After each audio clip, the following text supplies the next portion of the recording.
दिनैनि थुंगा 57थि बोसोरारि केन्द्रीय बाथौ फुजा मेला फालिनाय अर्थात गल्डेन जुबिली क्लोजिं सेरेमनी आरो देग्लायनि मागो दाननि नैथि मंगलबार गोथार जोंनि बाथौ सान बे बाथौ सानजों लोब्बा लाखिनाय दिनैनि बे जोंनि गोथार बाथौनि फुजिलानि सिङाव थानाय आंजों लोगोसे मानोना जोंनि केन्द्रीय बाथौ फुजा मेला आफादनि गाहाय नेहाथारि नोंथां आरो लोगोसे आंनि लेङाइ आफादगिरिजों लोगोसे लेङाइ नेहाथारि नोंथांमोन आरो लोगोसे जोंनि बे बाथौ फुजा आफादनि बेंखनाव थानाय 12था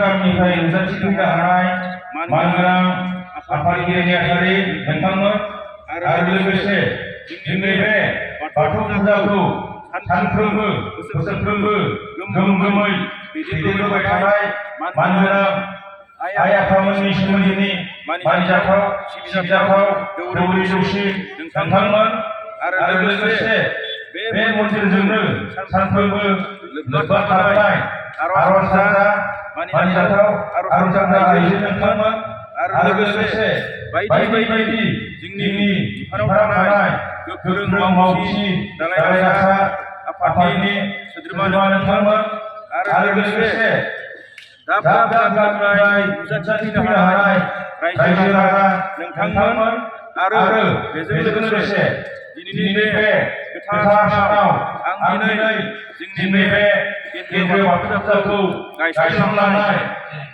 मानगोनां गेदेमा रुंसारि सिबिजाथाव गेदेमाफोरनिसिम आंनि गोसो गोरबोनिफ्राय गासै जोंनि रायजो जानानै आं बिथांमोनखौ खुलुमहरबाय मान बावबाय। बाथौ माने जोङो बेखौ रोंनांगौ, बाथौखौ जोङो रावबो मिथिला, बेखौ बेले बेले बुंनायनिबो बिदि खोथा फैया। थेवबो आङो बाथौ माने बेखौनो बुंनो सानदों रायजो सिगाङाव। बार दै हा सान आरो अख्रां बे मोनबानि गुदि बे बाथौ बेखौनो जों बयबो मिथिगौ। सुंद'यै बुंनो थाङोब्ला हा दै बार सान आरो अख्रां बेनि गुदियानो जाबाय जोंनिया सिजौ। बे सिजौ बिफां बा बाथौ। बे बाथौनि गुदियावनो दङ जोंहा महात्मारि आनान गसाइ अबंलावरि, जायखौ जोङो बाथौ होननानै बुङो। बिथांखौ जोङो नुनो मोना, बिथांखौ जोङो निराकार होनो। बेनिखायनो बेखौ जोङो जायफोरा बा जोङो खोब खस्थ' खालामनानै खुलुमनानै सिबिनानै जोङो बाथौ बोराइनि बोरखौ मोननो हायो। बेनिखायनो जों बयबो बाथौ फुजा सिबिनायखौ बयबो खुलुमनानै अनसायनानै बयबो बोर लानो हानायखौ जों बयबो मिजिंथिनो हायो।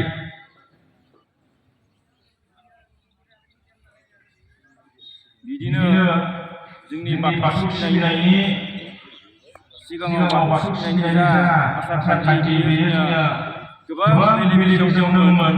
बिदिनो बेले बेजे खालामनानै किसुमाना धोरोमनि बेलायाव सोरबा गोसो गैयै जानाय थांनाय बिदि जाबोनाय समाव जोंहा मोनसे समाव आं बेखौ बुंनो नागिरदों 1999 मायथाइनि 12 मेयाव बाथौ गौथुम बाथौ महासभा होननाय जोंनि बर'नि गेजेराव जोनोम जादोंमोन 1992 मायथाइनि 12 मेयाव। दा बिथांमोननि नाजानाय बायदियैनो दिनै बै आसाम सरकारनियाव नारसिननानै 2016 मायथाइनि 8 डिसेम्बराव आसामनि केबिनेटआव बे बाथौ सानखौ मागोनि नैथि मंगलबाराव बाथौ सान हिसाबै फालिनांगौ होननानै जोंनि बाथौ गौथुमनि मानगोनां गेदेमाफोरा दाबि लिरदोंमोन। थिग बेबायदिनो 2018 मायथाइनि 23 जानुवारि खालि गोथार बाथौ सान हिसाबै नैथि सानाव